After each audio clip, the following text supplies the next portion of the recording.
Sony finds itself in an enviable position. They're a platform holder with a proven track record for success, the de facto gaming console synonymous with the medium itself the world over, and the custodians of a dozen high-quality first-party studios, all capable of frequently and routinely churning out incredible titles on a yearly basis that rank among the best ones of their release window. Essentially, Sony at this point is in an incredibly secure position. Because they're making so many great games that the market wants and desires, it means that they have an assured, captive audience guaranteed to buy into their products no matter what. Because what else are you gonna do? Not play the next Naughty Dog or God of War game? This is, of course, a good position for any company to find itself in from their perspective, where their products are so beloved that they can get away with a lot of other things, where no matter the backlash or noise that's made, they end up doing well, because their core products now have permanent resonant appeal among millions worldwide. The issue is, any company that is aware of this position is then, as a profit-driven entity, compelled to leverage it for further maximizing profits.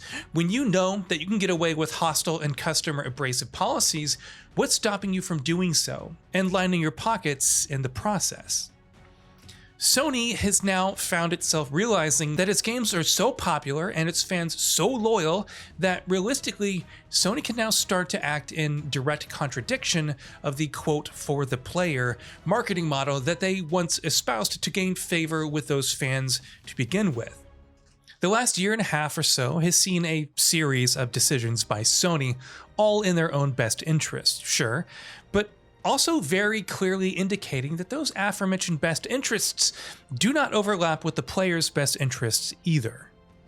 Now, the most immediate example that comes to mind, and the obvious impetus for this discussion happening right now, is the frankly abusive and gross state of microtransactions and monetization in Gran Turismo 7, the newest entry in Sony's long-running franchise, as well as their original system seller and their highest-selling one. Pitched as a supposed return to form after almost a decade of falling behind in the market for one reason or the other. And to be entirely fair, GT7 is an incredible game, at least mechanically and at its core. It's so great, we gave it a 10, in fact.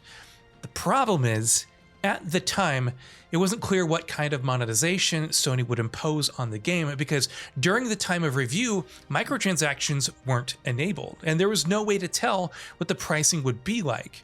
For many, the general assumption was they would continue in the same vein as GT Sports monetization, which was fairly inoffensive at worst and outright ignorable at best. Once the game was out and had garnered acclaim from reviewers, however, Sony and Polyphony Digital proceeded to pull the rug from under everyone. In a series of maneuvers so shady, they would make any other so-called AAA publisher blush. When the microtransactions got activated, the prices were exorbitant, like $40 a car. That's 8 times higher than GT Sport. Then a week after that, Sony and Polyphony reduced in-game payouts of credits even further, to the point that it now takes up to 20 hours to grind for one car.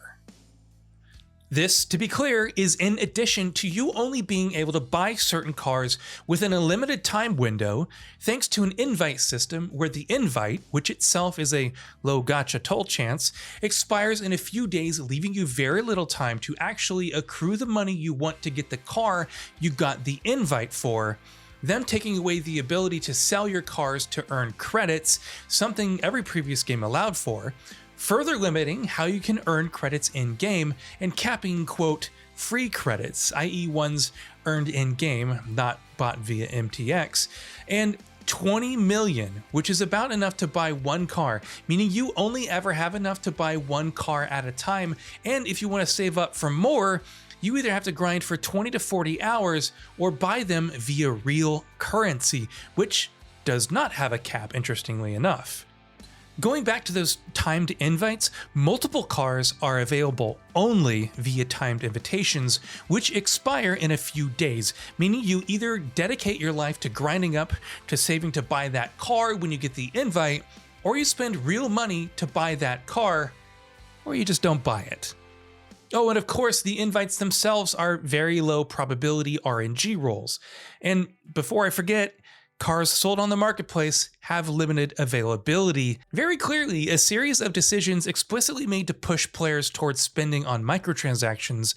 What other reason would they have for capping credits you can earn in-game, or take away your ability to sell cars you don't want? All of this, and that's not considering that the game costs $70. So you're literally paying higher than you would most console games, but then having to come up against and grind out a free-to-play mobile game style in-game economy to make any progress beyond the cursory campaign mode equivalent. Which of course directly ties into another example of Sony's recent greed, the price increase for their games to $70. Sony, as a platform holder and one of the most prestigious publishers in the industry, popularized and legitimized the $70 price point for games, in the midst of making more profit than they literally have ever before in the entire existence of PlayStation.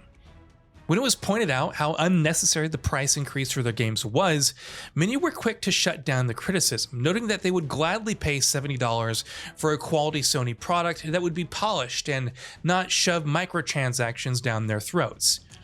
Yeah, how'd that work out for you? GT7 is almost assuredly not going to be a standalone or isolated case either. It's easy to forget because Sony generally hasn't really made non-single player games in a few years, but their monetization policies in The Last of Us multiplayer were pretty troubling too. They were just largely ignored because people justifiably considered the multiplayer to be icing on top of a very delicious cake of the high-quality single-player campaigns you were already getting. But with GT7 showing us those ancient tendencies are still alive and well at Sony, and Sony themselves having promised a slate of 10 GAAS games from them in the coming years, you're honestly going to tell me you're confident Sony won't try to repeat this form of abusive monetization again? Which again is on top of the highest average selling price for their games to begin with? Remember, in the PS3 and PS4 eras, Sony offered some aggressive price cuts and sales for their titles. In the PS5 era so far, they're keeping their games at full price, which is $70, just in case you've forgotten, with some moderate discounts offering at select times over the year.